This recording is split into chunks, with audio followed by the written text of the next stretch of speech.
Blazers, they are back home and they're looking to extend their winning streak, and Marcus joins us. Looking forward to some hoops tonight. Man, it's about time. So let's start with the home team. The Blazers take on Russell Westbrook and the Washington Wizards tonight at 7. This is the first game for Damian Lillard and the red hot Blazers since Dame's all-star snub, of course. But even though he wasn't named a starter, as Dame said, he's not really sweating it. In fact, Dame says he likes being that underdog because that's a mentality, of course, he's used to. Even before the NBA, I've always been the person to get, a shorter end of the stick. That's kind of like my story. I didn't get recruited, and I wasn't a top player in Oakland in middle school. All the way to my last year in high school, people in Oakland didn't know that I was, one of the better players. I didn't get recruited heavily. I, went to Weber State. Even when I was a 6th pick of the draft, nobody really, knew who I was. It was like, that's. You better check your watches because it could be Dame time tonight, of course. But since we're already talking about shooters, we have to mention Oregon State's Aaliyah Goodman.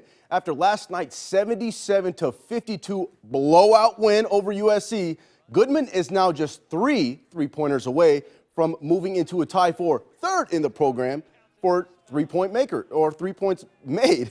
That's a lot of threes, obviously, so that was a little rough to say. But it's not just Goodman. The Beavers as a whole, they're leading the entire NCAA in three-point percentage. Goodman now has a chance to move into that 3rd spot tomorrow when the Beavers take on the number 8 ranked UCLA Bruins. So speaking of Beavers hoops, the men are coming off arguably the best win of the season in a huge blowout win over the Utes Thursday night. Now, the Beavers look to stay perfect this week as they take on Colorado. But let's see how it's going right now because they're taking them on as we speak. So let's head on over to Gill Coliseum and check it out. So is it going to be good? That's pretty solid, Wayne. What do you think, man? I mean, I'm taking 14-9. I think Beavers are going to walk away with this one. I think anytime you have a home game, you can run with it. Anyways, all right, so now let's head down to Eugene. Coach Altman and the Ducks, they've been in the zone lately, y'all, winning their last 4 games against some pretty dang good teams. They're looking to extend that win streak to 5 games as they take on the Utah Utes at 6 p.m. We will have full highlights of that one tonight at 11. And some history made today as the Portland State men's basketball team defeated Idaho on the road. Listen to this, 71-40. The 40 points scored by the Vandals is the fewest by a D1 opponent in Portland State Big Sky history. Vikings now look to stay hot and earn their 5th straight win when they take on Northern Colorado on Thursday. Okay, so now let's head on over to the Diamond.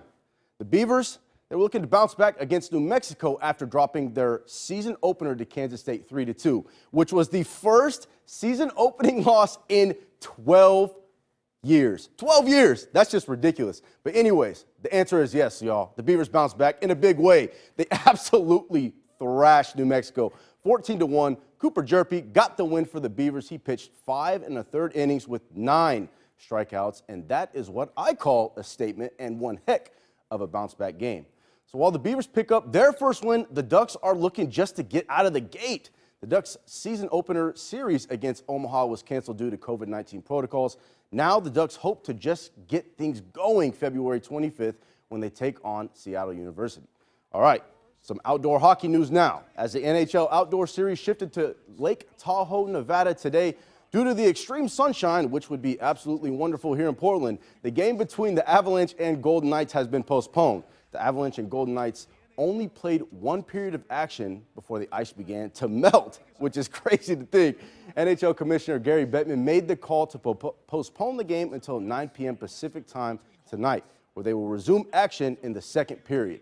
The Bruins and Flyers, though, are still slated to play there tomorrow. Okay, so I don't care what anybody says. This is the dunk of the year. I don't want to watch any more NBA games. I don't need to watch anything else because look at that. The elevation, the athleticism. Anthony Edwards, are you kidding me? There's a reason why he was a top pick in the draft. That's just ridiculous. I actually spit out my drink last night. I won't lie to you guys when I watched that. I was just minding my business, and that came out of nowhere. I was not ready for that, but that was a crazy great play. So, Wayne, word around the office is that you used to be able to dunk like that back in the day, right? Does an 8-foot rim count? Listen, man, you don't Probably have to not. tell anybody it was 8 foot. You should tell them it was actually 13. All right, there you go. Sure, you bet then. All right, thanks, Marcus. That's